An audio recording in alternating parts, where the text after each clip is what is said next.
bukanlah benda mati yang tidak berubah. Dia selalu mengikuti perkembangan zaman. Walaupun strategi itu disusun untuk long term ya, 5 tahun, 10 tahun, 15 tahun. Tapi dalam perkembangannya, setiap ada perubahan dari baik internal faktor maupun eksternal, kita melakukan revisi atau penyempurnaan atas strategi yang sudah ada tersebut. Tools-tools apa yang ada untuk penyusunan strategic management? Ini teman-teman bisa lihat di bagan. Intinya strategic planning itu ada dua kategori ya, strategic analysis dan strategic definition. Untuk strategic definitions itu di sini contohnya ada dua tools yang bisa kita pilih, SWOT sama Ansoff. Ini saya nggak familiar dengan yang Ansoff nih. Teman-teman bisa googling sendiri yang Ansoff itu seperti apa. Tapi nanti yang akan kita bahas adalah SWOT dari strategic definition ini sebagai tool untuk mendefinisikan strategi apa yang akan kita terapkan di perusahaan. Yang kedua adalah strategic analysis. Di sini ada yang kategori kedua ini juga dibagi lagi. Yang pertama internal capability, yang kedua external environment. Internal capability di sini ada Boston Box. Tidak kita pelajari secara detailnya. Yang external environment itu ada PESEL dan Porter's Five Forces.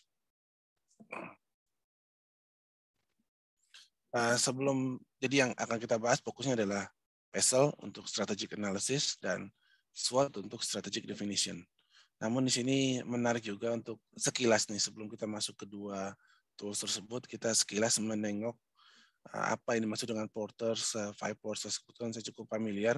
Nanti teman-teman ketika belajar penilaian bisnis atau sudah dapat sekarang ya di semester ini? Sudah Pak, lagi berjalan Pak, maksudnya Pak, penilaian ya? Usaha. Ya. Penilaian usaha ya. Namanya juga usaha kan?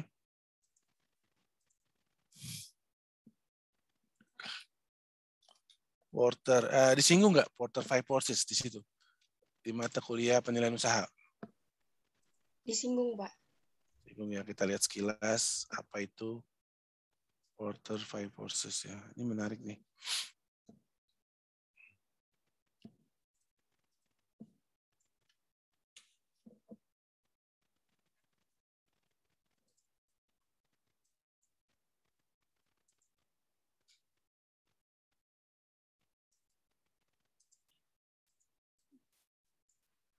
Oke. Nah, kenapa disebut Porter Five Forces? Karena penemunya atau yang range teori ini adalah Michael Porter kalau salah namanya. Dan disebut 5 karena memang mempertimbangkan 5 forces yang sangat berpengaruh bagi going concern perusahaan kita. Nah, jangan dibilang bahwa kompetitor itu tidak dibutuhkan, justru perlu. Kompetitor, persaingan, peraturan-peraturan, pembatasan-pembatasan dan challenge itu diperlukan oleh suatu perusahaan agar dia itu sehat dan nanti ketika bersaing dengan dalam artian bersaing dengan perusahaan-perusahaan lain yang berasal dari luar negeri, mereka tidak kaget lagi. Ini contohnya di sini untuk Porter Five Forces ada 5 kekuatan yang perlu kita pertimbangkan dalam menyusun strategi. Yang pertama adalah existing competitors.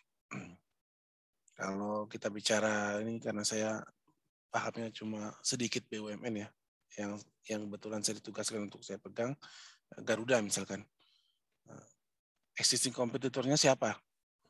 Kalau yang dari dalam negeri, yang utama sebenarnya adalah bukan yang utama, malah penguasa pasar di domestic flights itu adalah Lion Group. Mereka menguasai 55 sampai dengan 60% penerbangan domestik itu dikuasai oleh Lion Group. Ada juga Sriwijaya Air ya, teman-teman lihat itu ada yang, sedangkan yang dari luar masuk tuh ada Air Asia, yang dari Australia ada Virgin Blue. Mereka menjual penerbangan dari Bali terutama, Bali ke beberapa states di Australia.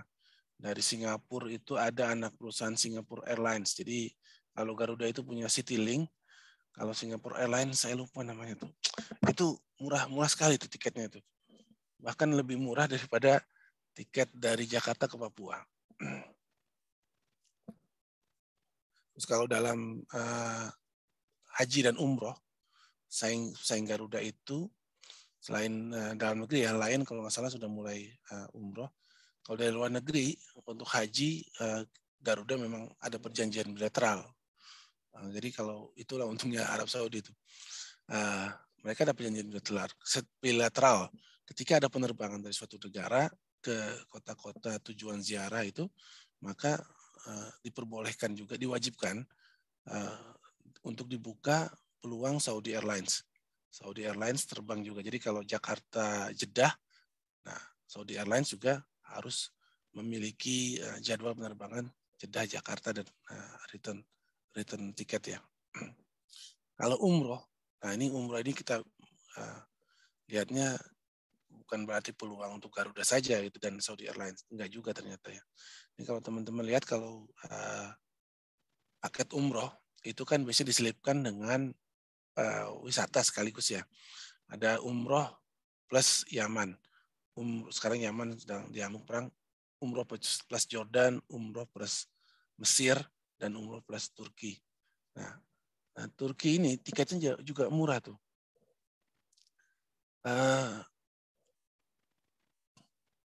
Jadi ada paket. Saya juga bingung ini kenapa mereka tuh bisa menawarkan semurah itu ya.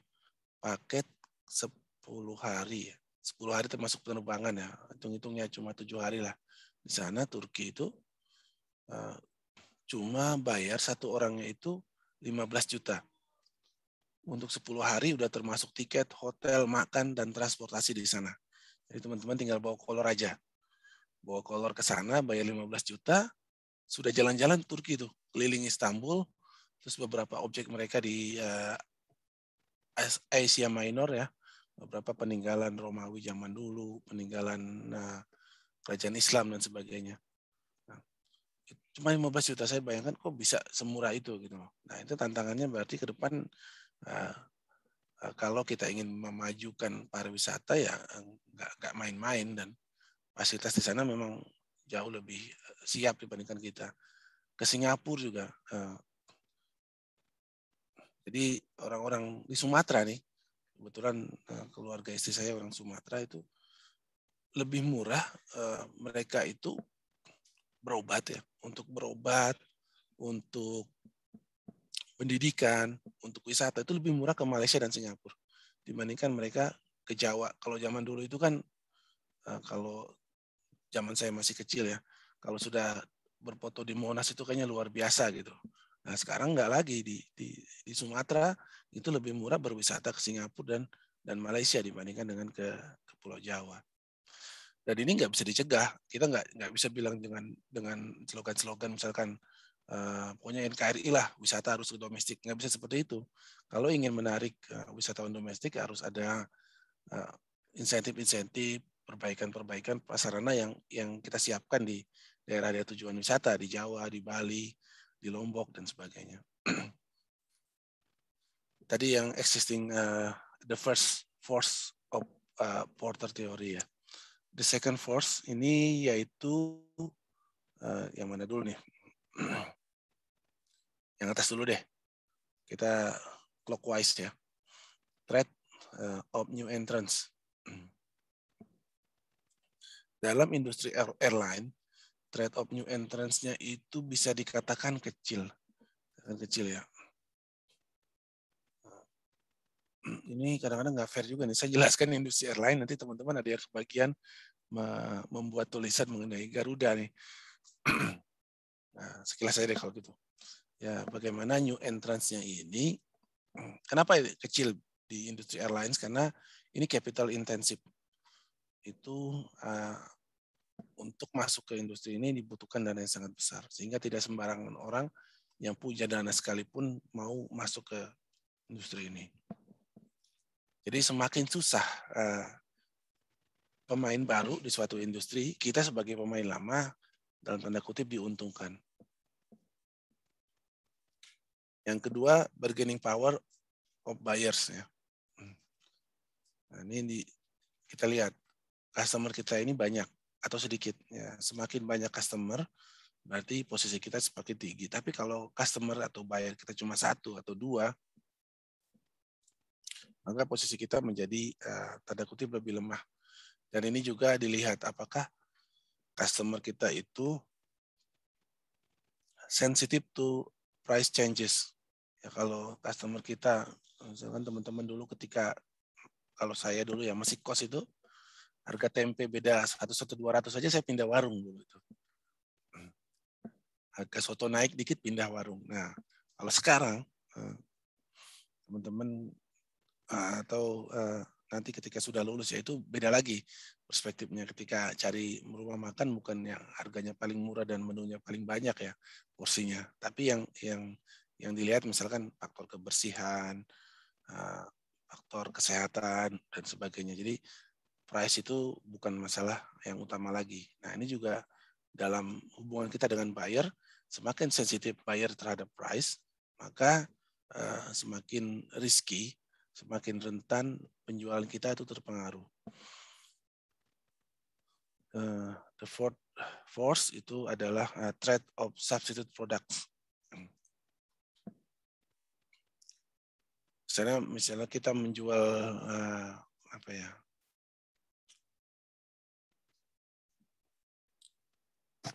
Ini deh, jangan ngambil airline lagi, nanti yang kebagian menganalisis Garuda menjadi tidak ada tantangan lagi.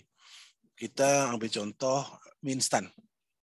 Kita ambil contoh mie instan itu, apa yang ada di benak teman-teman mengenai mie instan ini sebelum saya lanjutkan?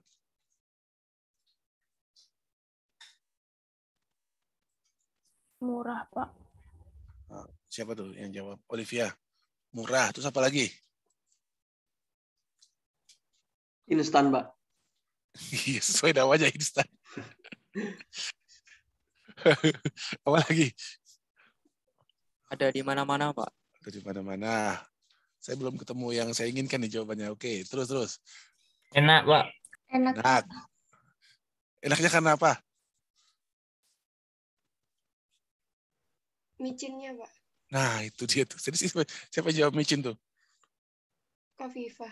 Khofifah. So, we may call Khofifah ini bocah micin ya. Jadi micinnya itu mie instan. Itu yang menjadi istilahnya apa ya? Barrier lah untuk orang-orang yang udah seumuran saya, misalkan above 40s, 50s apalagi ya, untuk makan mie instan.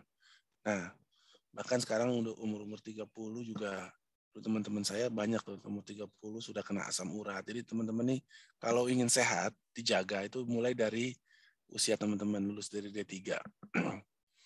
Tuh, karena nanti kalau sekarang mulai makan yang nggak jelas, nanti begitu umur 40, teman-teman saya 30 sudah ada asam urat, 40 sudah mulai stroke, ada cuci darah dan sebagainya. Nah, dijaga dari mulai sekarang. Nah, mie instan ini karena ada perspektif bahwa ini adalah mie micin ya, istilahnya micin aja sih. Tapi ini sangat membantu untuk para mahasiswa. Nah, sekarang kalau teman-teman lihat sudah ada kan mengganti produk-produk substitut yang lebih sehat, tanda kutip ya, lebih sehat dalam advertisement mereka, produk mereka ini lebih sehat. Yang dikenal misalkan ada contohnya mie hijau itu, saya lupa namanya, apa itu mereknya, mie hijau, terus ada lagi macam-macam lah. Nah, ini merupakan tantangan adanya produk substitusi yang bisa saja ya, dia itu rasanya sama dengan mie instan saat ini, tetapi dia punya kelebihan, yaitu image sehat. Ya, misalkan tidak pakai micin gitu kan. Sehingga Khofifah tidak tertarik untuk membeli karena tidak ada micinnya. Nah, hal-hal seperti ini yang perlu dipikirkan untuk perusahaan berkembang di masa yang jangka panjang. Bahkan karena adanya threat tersebut, saya juga pernah lihat itu Supermie itu mengeluarkan varian baru. Varian baru, mie-nya warnanya hijau dari Supermie. Ya, tujuannya adalah untuk mempertahankan market mereka. Jadi jangan sampai ke depannya ketika pasar dari mie instan sehat tanda kutip ini semakin besar, dan Supermie tidak memperoleh tempat di sana. Terakhir, bargaining powers of suppliers. Nah, ini kalau supplier kita sedikit, itu posisi kita semakin lemah. Semakin banyak suppliers, semakin kuat posisi kita. Karena harga itu ditentukan bukan oleh supplier, tapi oleh market. Teman-teman kan sudah belajar teori makro ya, makroekonomi, ada pasar persaingan sempurna. Semakin mendekati pasar persaingan sempurna, semakin bagus posisi kita sebagai buyer di sini. Kalau sebagai supplier ya kebalikannya.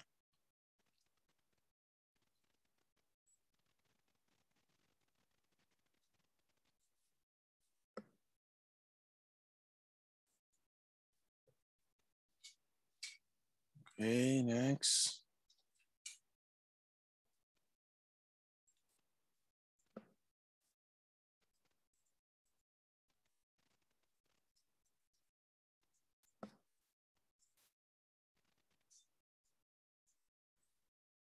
Apa itu PESEL analysis? Di sini bisa kita lihat ada political, economic, social, technological, legal, and environmental. Nanti akan kita pelajari one by one of each factor. Yang pertama, what are the key political factors? What are the important economic factors? What cultural aspects are most important? What technological innovation are likely to occur? What current and impending legislation might affect the industry? What are the environmental consideration? Ini kalau teman-teman lihat kan Pak Jokowi ya dari G20 langsung ke Glasgow, nggak tahu di mana tuh negara sana lah, membicarakan mengenai bagaimana kebijakan pembangunan Indonesia face to face with climate change problems ya.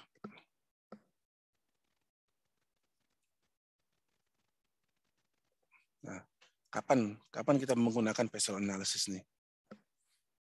Ini hanya 4 contoh aja ya, bukan berarti we cannot use PESEL in other circumstances. Di sini ada 4 yang diberikan di dalam buku yang sudah saya share itu. Yang pertama, kita menggunakan PESEL ketika kita melaunching suatu produk baru. Jadi kita ingin membuat misalkan rokok sehat. Rokok sehat itu bagaimana peraturannya di pemerintah. Sekarang kan tren tuh, rokok rasa kacang ya. Jadi saya ada tetangga baru, masih muda sudah punya rumah besar gitu kan. Nah, jadi kami diundang habis sholat Isya itu, diundang tahlilan di sana. Rumahnya besar, masih muda, single lagi kan. Idaman bapak-bapak itu kan. Ternyata bisnisnya itu adalah menjual vape, itu yang rokok itu rasa kacang gitu. Terus rasa stroberi, kalau asapnya aja saya nggak ngerti juga, karena saya nggak ngerokok ya. Saya itu merokok pas SD, gitu SMP tobat, jadi nggak ngerokok lagi. Jadi bandelnya dulu. Nah, ketika ingin meluncing produk baru, itu dilihat kita ingin menjual rokok rasa yang baru lagi, misalkan yang saat ini udah laku stroberi, rokok rasa bawang putih ya, kalau ada ya. Nah itu dilihat bagaimana kondisi peraturannya, apakah boleh atau enggak, marketnya ada enggak, misalkan. Ya, kalau di daerah yang banyak Dracula mungkin laku lah rokok bawang putih ini. Kita ingin memasuki daerah baru, kita ingin menjual ya.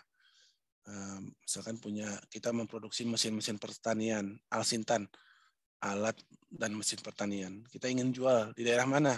Ya jangan jual tersebut di Jakarta itu. Kita jual masuki di daerah pertanian. Kalau misalkan jualnya di Sumatera, di mana di sana banyak perkebunan sawit, kita sesuaikan mesin yang dibutuhkan oleh perkebunan sawit itu, misalkan mesin panen dan sebagainya. Yang saya dengar katanya kalau di perkebunan sawit itu sengaja ya dilepas ular kobra untuk mencegah pencurian. Ada nggak di sini yang punya kebun sawit? Pernah dengar cerita kayak gitu juga, Pak. Kamu di mana, Mutia? Tinggalnya? Di Kalimantan Barat, Pak. Di sini banyak kebun sawit. Oh, kebun kamu berapa hektar? Oh, saya belum punya, Pak. Nanti. Jawabannya bagus tuh, belum punya. Berarti kan ke depan insya Allah punya ya. Jadi betul ya ada isu seperti itu ya, dilepas ular kobra untuk mencegah pencurian. Iya, Pak. Benar. Ya. Oke, terus yang ketiga, misalkan considering a new route to your market, ini biasanya sih kalau rute terkait dengan terkait dengan jalur-jalur baru. Misalkan kita perusahaan bus ya, kita buka jalur baru. Apakah dilihat survei dulu kan? Disurvei dulu apakah peminatnya akan banyak. Biasanya nih kalau teman-teman nanti ketika penempatan di daerah itu, ketika pulang Jumat sore atau Jumat malam maupun Sabtu Minggu malam, itu para bujang lokal dan gadis lokal yang keluarganya tinggal di Jawa misalkan, tapi kerja di Kalimantan, itu setiap pekan atau 2 pekan sekali itu pulang, itu kelihatan akan ketemu akrab di sana. Nah, kita lihat misalkan ingin membuka jalur penerbangan baru dari Kalimantan, dari kota apa nih, saya nggak familiar juga. Misalkan ada kota Luwu lah di Sulawesi, ada jalur baru. Itu dilihat di survei terlebih dahulu kan, berapa orang pegawai yang rutin pulang pergi di sana. Terus working as part of a strategic project team. Jadi PESEL ini bisa juga digunakan tools ya.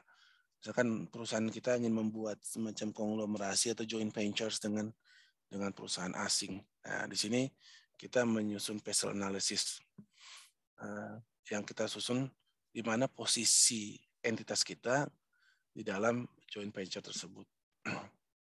Namun ingat ya, bukan hanya 4.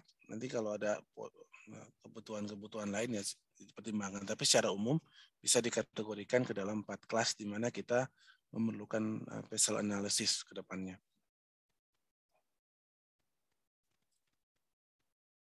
Ini ada beberapa variasi dari PESEL ya. Intinya sih cuma bolak-balik aja, bolak-balik singkatan lah.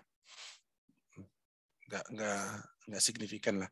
Ini nice to know aja untuk teman-teman. Jadi kalau ada singkatan-singkatan seperti ini, secara umum itu yang dilakukan sama ya. Kalau PESEL tadi, ini kan dimulai dengan political ya. Ini ada yang berpendapat bahwa itu sesuai order. Jadi analisis politik itu yang penting terlebih dahulu untuk dipelajari. Tapi ada juga yang sebenarnya nggak tergantung dengan sikon perusahaan kita ya. Kalau sudah kita melihat kita sudah eksis di situ, tapi kita ingin melakukan PESEL, mungkin tidak perlu lagi kita membahas politikalnya karena sudah tahu lah existing political situation in a country and also its legal framework. Ini saya mencontoh ada ETPS, Economic, Technical, Political, and Social.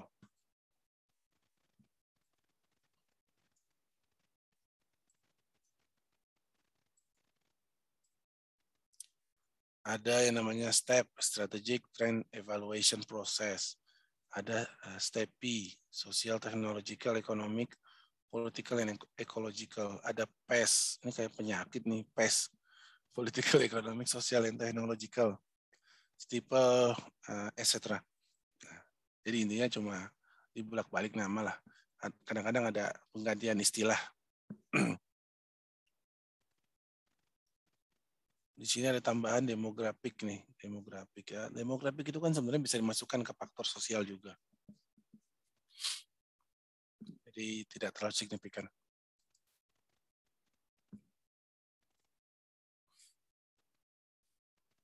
Bagaimana proses dari PES itu bisa kita lihat di sini alurnya. Ini ada 5 step ya. Yang pertama dimulai dengan brainstorming. Di sini kita memasukkan isu-isu yang ada. Kita temukannya dulu, isunya nggak perlu diklasifikasi dari political, nggak. Kita masukkan aja semua. Kita list down apa saja isu-isu penting yang saat ini ada di mana perusahaan kita berada. Climate change. Nah, perusahaan kita ini memproduksi, misalkan menjual pecel. Ada hubungannya nggak pecel dengan climate change? Ada nggak? Jangan bilang nggak ada dulu, dilihat dulu pecel kita itu bahan bakunya apa saja. Itu ada kacang panjang, ada kangkung, ada kacang tanah dan sebagainya. Apakah ada dari unsur pecel-pecel tersebut yang bahannya dibuat dari daerah pantai yang kedepannya itu akan extinct ya, misalkan gara-gara kenaikan permukaan air laut. Nah, seperti itu. Yang kedua, setelah kita list down berdasarkan proses brainstorming, dari setiap isu itu kita identify. Misalkan tadi ada salah satu bahan baku kita yang akan terancam karena adanya climate change. Nah, itu kita masukkan ke kategori environmental. Jadi setiap isu tadi kita categorize based on 6 spatial analysis ya, spatial aspects. Yang ketiga kita rate. Nah, ini rate itu maksudnya kita buat ranking. Teman-teman sudah belajar manajemen risiko di semester ini belum ya? Belum, Pak. Belum, Pak. Oke. 3 dan 4 ini nanti kalau teman-teman belajar manajemen risiko itu menggambarkan atas 2 aspek ya, 2 aspek risiko atau 2 aspek kepentingan di sini. Yang pertama, seberapa penting isu itu mempengaruhi kita. Tadi kalau perusahaan pecel memang ada pengaruhnya sih climate change terhadap perusahaan pecel. Tetapi karena itu nggak signifikan ya kita masuk kategori insignificant. Di sini contoh kategorinya yang paling tinggi itu critical, yang kedua extensive, yang ketiga important, significant, moderate, dan insignificant. Pengaruh climate change terhadap perusahaan pecel ternyata insignificant. Yang keempat, nah kita rate. Itu likelihood atau kemungkinan terjadinya bahaya tersebut itu bagaimana. Jadi ternyata perusahaan pecel kita itu terpengaruh dengan harga garam misalkan ya. Itu insignifikan sih, insignifikan. Tetapi nanti misalkan terjadi climate change, ternyata produksi garam akan turun, itu kita katakanlah hampir pasti ya, di extremely likely. Kemungkinan terjadinya extremely likely. Kalau pasti terjadi itu certainty.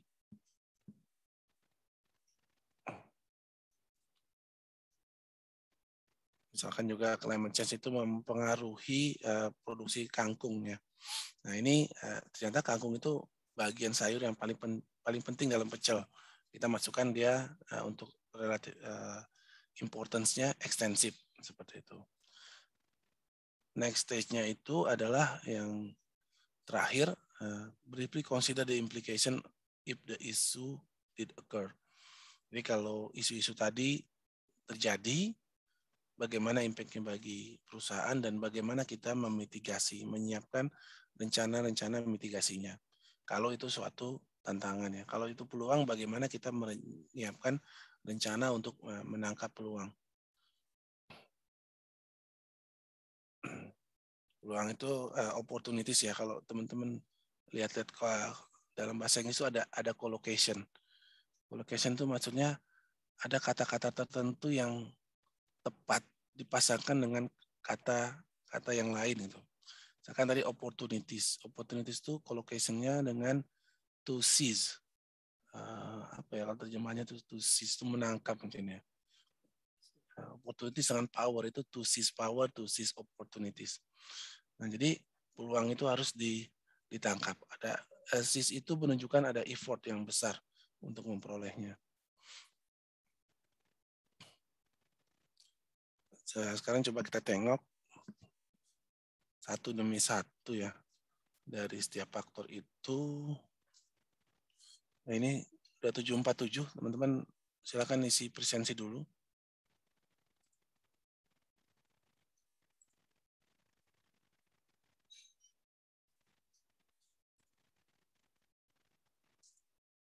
Silakan diisi presensi. Jangan sampai lupa. Berapa persen sih minimal untuk bisa ikut ujian presensinya? 80%? 80%, Pak. 80 ya. Kalau IPK untuk naik tingkat atau lulus berapa sekarang? Minimalnya? Minimal 2,75, Pak. 2,75. Makin tinggi aja. Zaman saya dulu 2,5 ya. 2, alhamdulillah nyebutnya itu.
Oke, kita lanjutkan.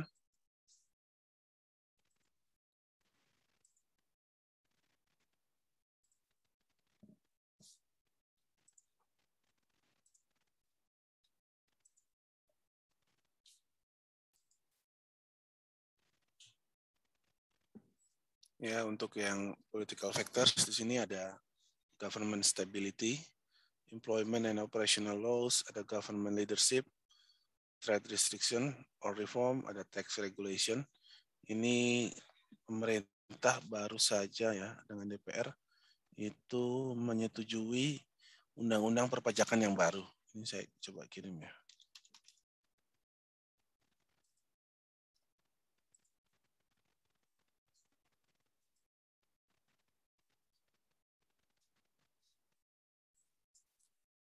Ini menarik nih, kalau bagi dunia usaha, peraturan ini sangat signifikan karena perubahan-perubahan yang ada dalamnya itu banyak merubah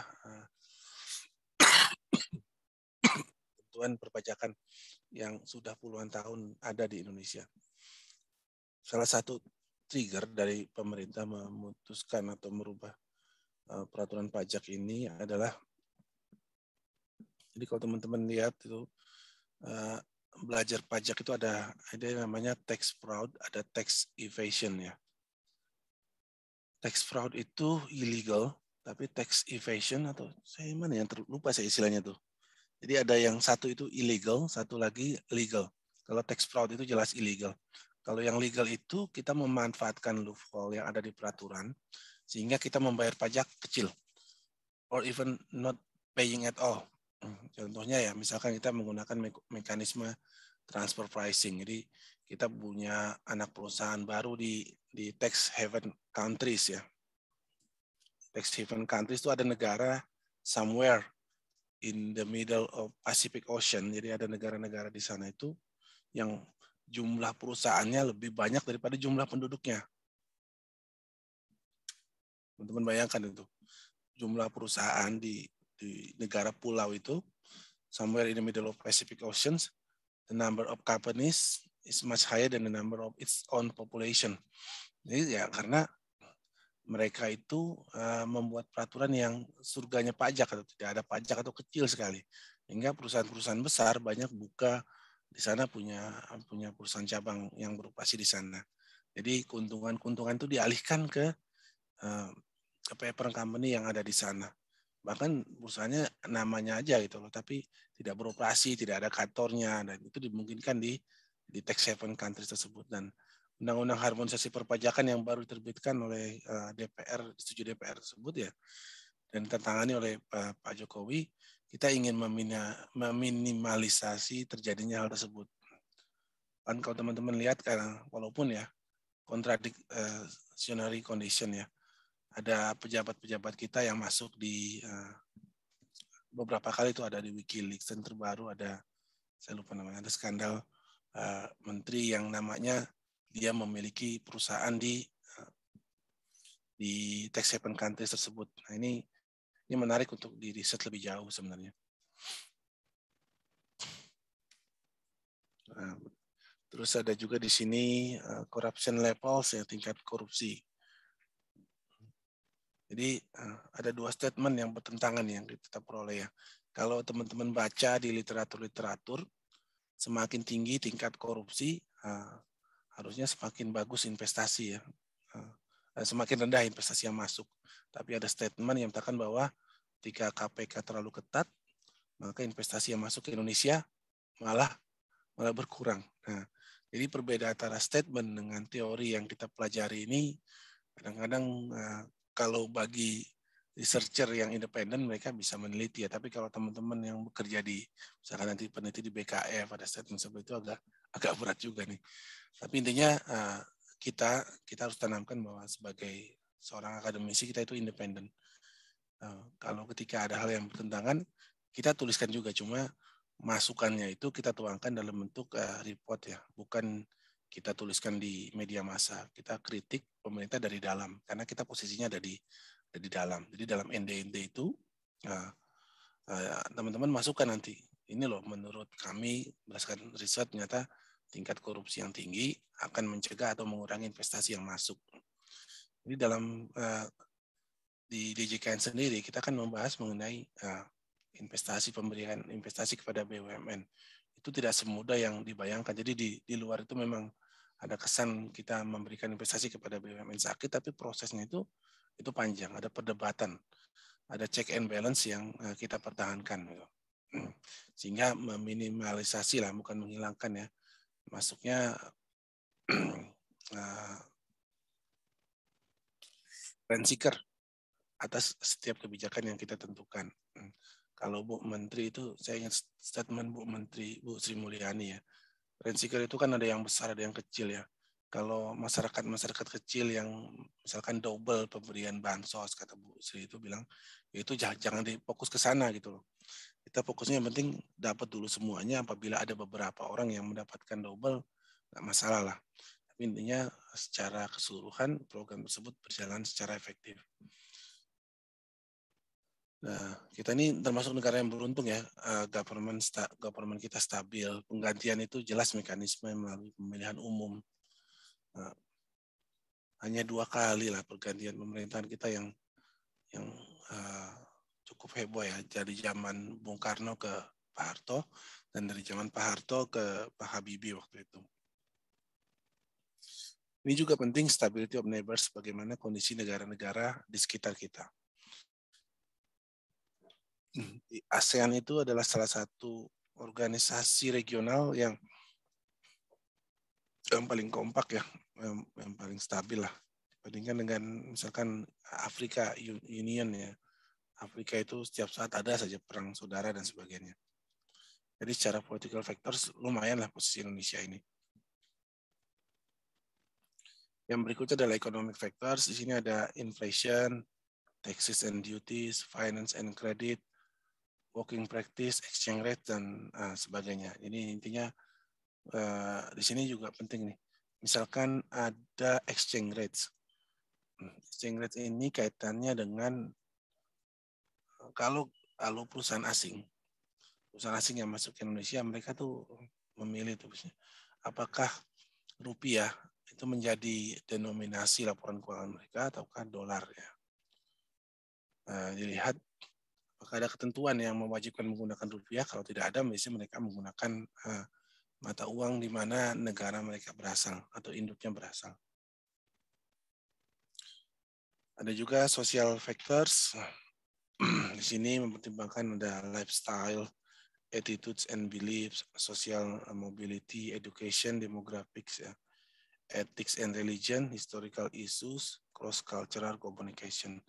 Ini kalau teman-teman lihat, mungkin anak-anak muda semua ya, ada pergeseran lifestyle. Ini di tempat saya saja, saya tinggal di pinggiran Jakarta, itu ada puluhan kafe baru. Jadi dulu itu kopi itu penjualannya susah sekali, harga kopi itu murah.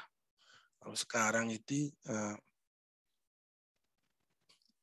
tren ya, masyarakat itu minum kopi di luar, di kafe-kafe untuk mendapatkan suasana yang berbeda dibandingkan dengan minum kopi di luar. Nah, ada perubahan gaya hidup ini yang bisa ditangkap oleh perusahaan menjadi peluang. Apa yang bisa kita tawarkan ya dengan orang yang gemar, misalkan eating out ya. Kita siapkan fasilitas misalkan pembuatan kafe, tambah lagi dengan fasilitas wifi. Jadi sekarang itu kembangannya adalah kopi yang bagus itu kopi, kalau minum kopi bukan kopinya setan, kopi sasetan, tapi kopi gilingan. Ya. Kopi itu digiling, bukan disaset. Oke, next. Technological factors. Tadi disampaikan oleh salah satu teman ya. Ternyata pandemi ini lesson learn-nya ada manfaatnya itu luar biasa. Kita mengenal Zoom, kita ada bukan mulai lagi, sudah diterapkan flexible working space. Di satu sisi bagi organisasi maupun perusahaan ini suatu keuntungan, tapi bagi pegawai itu bisa dilihat nih, ada ini sebagai keuntungan, ada juga sebagai kerugian. Kalau dulu itu kita ada alasan tidak ikut rapat ya, karena berada di tempat lain untuk mengikuti rapat yang lain. Tapi sekarang nggak bisa. Jadi kalau dibilang sedang ikut rapat di tempat lain, diminta kita double dates. ada triple dates, bahkan kalau Pak Direktur itu triple dates. Jadi mengikuti 3 rapat secara sekaligus itu. Walaupun nggak mungkin sebenarnya untuk fokus ketiganya, tapi paling tidak ketika menyinggung bagian kita bisa merespon, bisa menjawab langsung. Nah, perkembangan teknologi ini juga mempengaruhi perusahaan ya. Kemarin kami dapat pelatihan dari Tempo Institute. Jadi Tempo ini ke depan mereka sudah mempermanenkan bahwa kebijakan WFH ini akan permanen, dalam artian ada a certain percentage of employees they stay at home conducting their job as long as they can submit the reports on time, nggak masalah bagi Tempo. Dan di kita juga akan seperti itu, di pemerintahan sedang diatur peraturannya.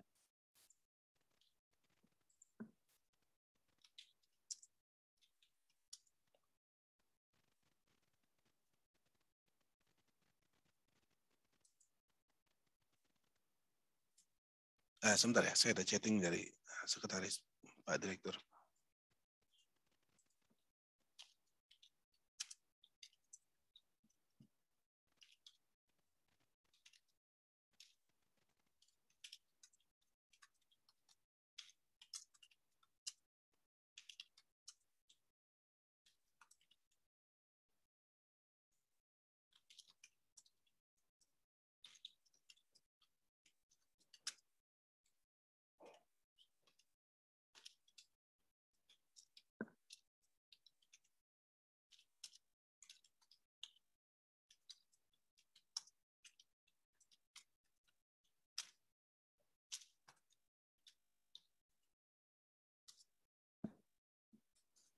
Oke, sampai di mana tadi?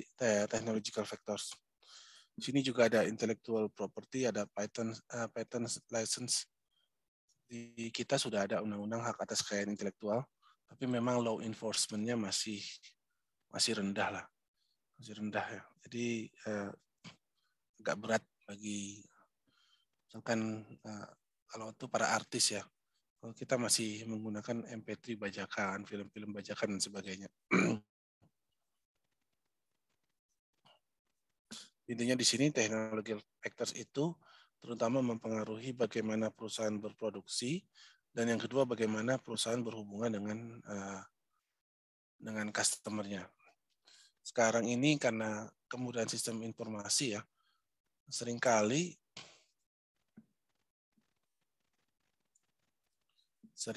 ya ada semacam link antara sistem persediaan kita dengan sistem di supplier. Jadi supplier itu bisa memonitor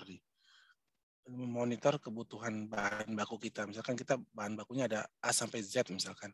Nah, supplier melihat nih dari A sampai Z ini mana yang paling banyak dibutuhkan dan mana yang kondisinya sudah menipis sehingga perlu di restock. Nah, sebelum kita order, supplier sudah mempersiapkan. Jadi ketika dia tahu bahwa bahan baku M ini akan habis di bulan November misalkan. Nah, berarti Oktober itu harus sudah dikirim dan pesanan harus sudah ada di bulan September, misalkan 1 bulan ya. Nah, itu ada warning, ada reminder dari supplier kepada kita bahwa apakah Anda ingin mengorder kepada kami.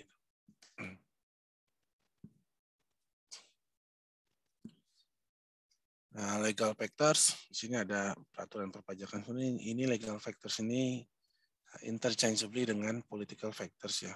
Karena kebijakan pemerintah itu kan political, tapi dituangkan dalam suatu peraturan-peraturan. Tidak bisa kebijakan pemerintah itu mengikat pada masyarakat selama tidak dituangkan dalam peraturan atau keputusan pemerintah. Ini terkait yang paling penting sih ada 3 sebenarnya. Yang pertama terkait dengan pajak, kedua employment, dan yang ketiga terkait dengan environment.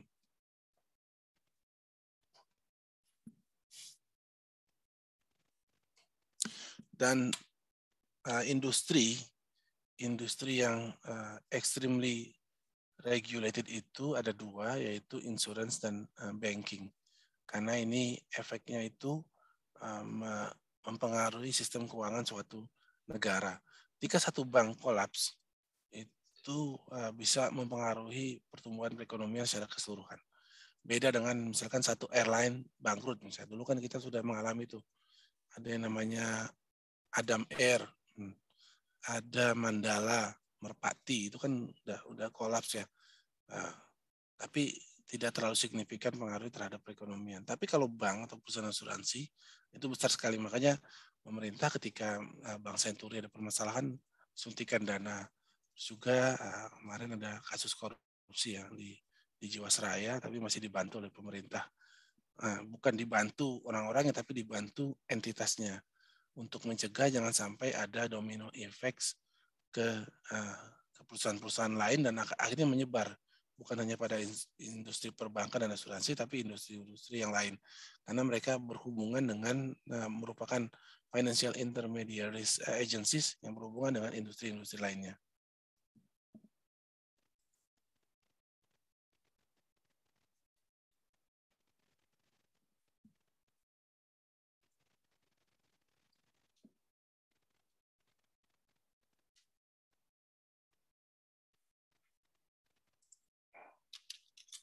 Izin sebentar ya.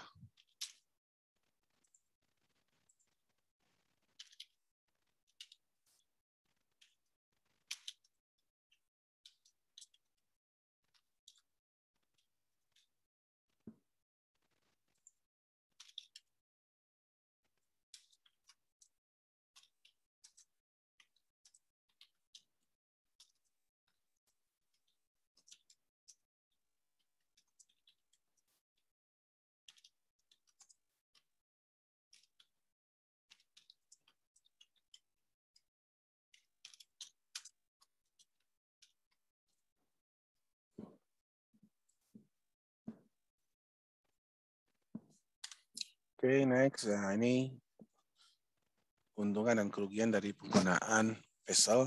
Keuntungannya easy to use ya. Simple and easy to use.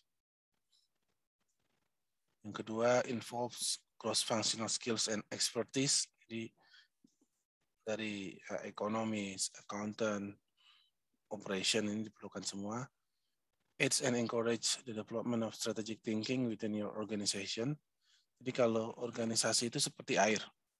Kalau tidak bergerak, tidak berubah, tidak dinamis, maka dia akan banyak penyakit di sana.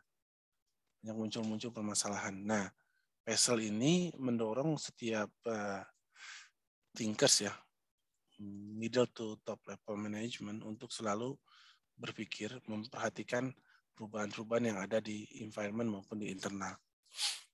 Yang berikutnya adalah provides a mechanism that enables your organization to identify and exploit new opportunities. Ya, intinya di sini to seize opportunities lah. Dan juga mampu untuk mengakses risiko-risiko yang mungkin terjadi. Kelemahan-kelemahan dari PESEL yaitu oversimplify, terus juga kadang-kadang users itu istilahnya spend too much time ya to analyze,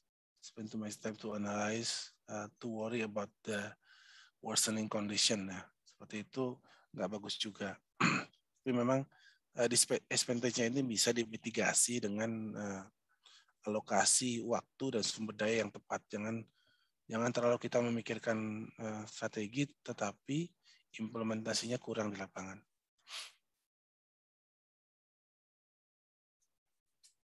Berikutnya adalah SWOT analysis. Sampai di sini ada pertanyaan sebelum kita masuk ke SWOT analysis?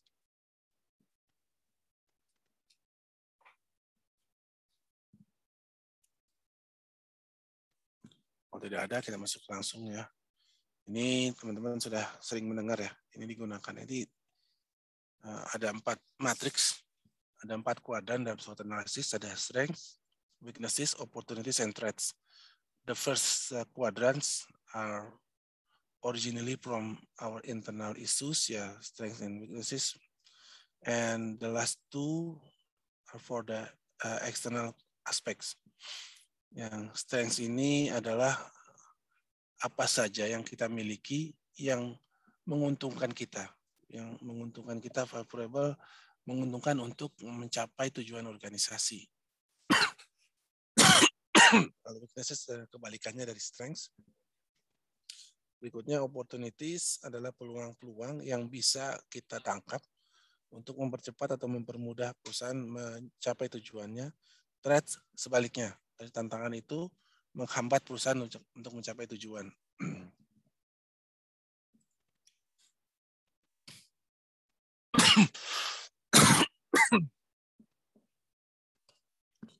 Ini prosesnya dalam penyusunan SWOT hampir sama sih sebenarnya dengan PESEL ya.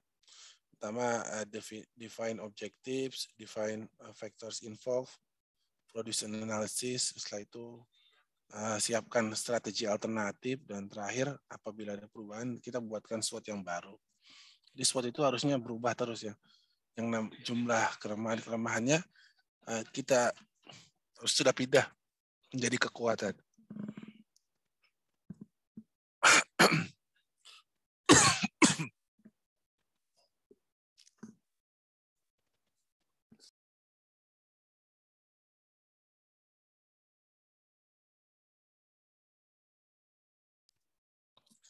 Ini apa saja dimaksud dengan strengths?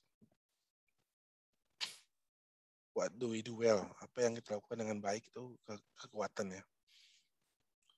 What qualities or aspects persuaded our customers? Jadi kenapa customer datang ke toko kita misalkan? Karena penjualnya ramah, beli sedikit juga tetap dilayani.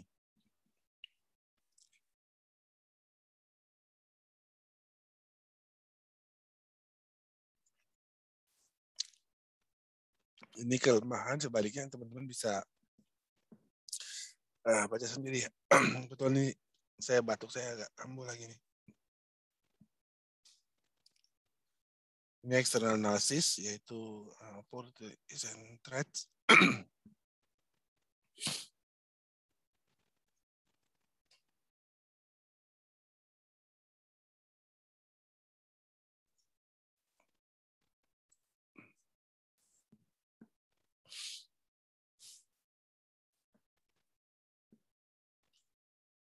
Jadi threats-nya contohnya di sini adalah kompetitor mengurangi harga, supplier meningkatkan harga, ada penemuan teknologi, ada perubahan peraturan pemerintah, kondisi ekonomi makro yang memburuk, perubahan demografi masyarakat, dan juga perubahan behavior dari konsumer kita. Nah, ini intinya dari SWOT adalah bagaimana kita menjalankan dua strategi, yaitu matching dan converting. Matching itu maksudnya ketika kita melihat peluang yang ada, kita match dengan di perusahaan. Ini diambil contoh ya, untuk yang matching ini di tahun 80 itu Marks and Spencer punya presence ya, istilahnya dia punya outlet yang merata lah di banyak jalan-jalan strategis.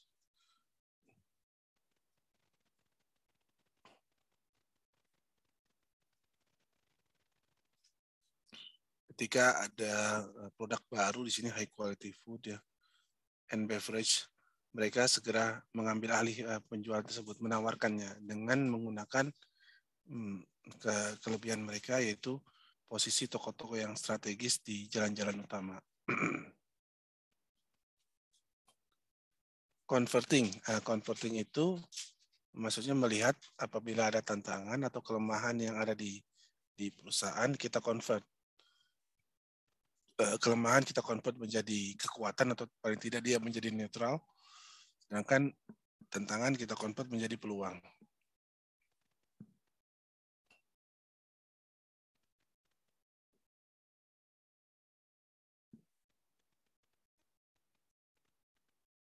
Sampai di sini ada pertanyaan? Sudah selesai sih teorinya, memang nggak terlalu banyak ya.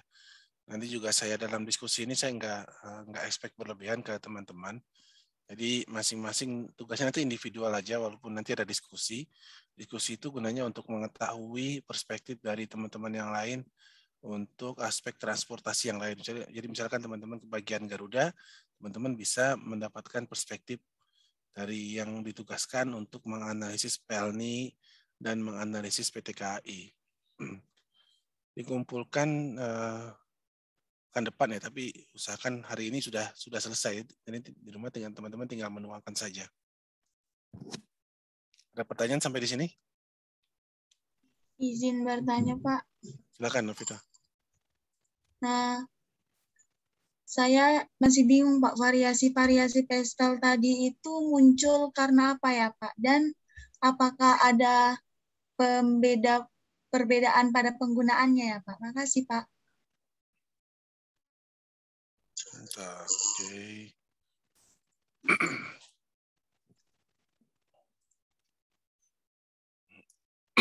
Jadi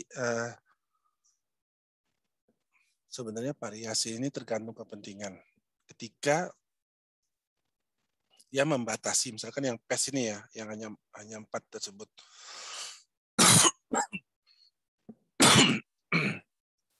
Di sini hanya menekankan pada political, economic, social, and technological.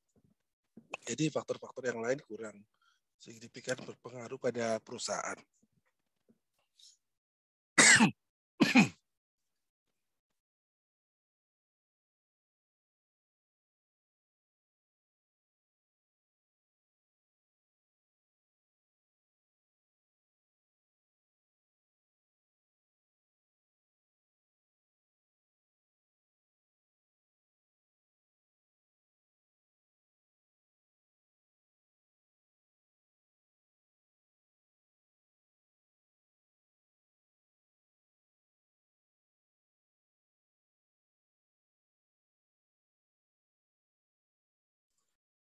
Oke. Jadi variasi ini sebenarnya yang pertama apabila ada perbedaan penekanan aspek-aspek. Misalkan yang ATPS ya, dia itu tidak mempertimbangkan faktor legal. Jadi kita memilih sesuai dengan kepentingan kita. Kalau perusahaan kita itu tidak terlalu regulated lah, misalkan di aja perdagangan ya, perdagangan barang konsumsi masyarakat, itu kan pengaturannya tidak terlalu ketat. Jadi faktor legal bisa diabaikan. Jadi kita bisa menggunakan ETPS instead of PESEL, seperti itu. Tapi secara umum sebenarnya sama saja sih. Dari nama-nama itu, cuma perbedaan penekanan dan perbedaan kepentingan.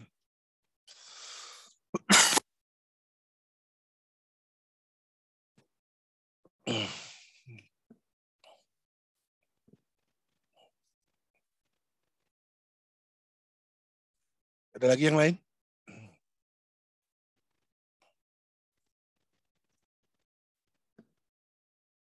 Kalau tidak ada, soalnya silakan teman-teman dialokasikan ke breakout rooms. Baik, Pak. Jadi kita punya waktu 1 jam ya. Ketemu lagi jam 9.15 lah. Untuk ditutup.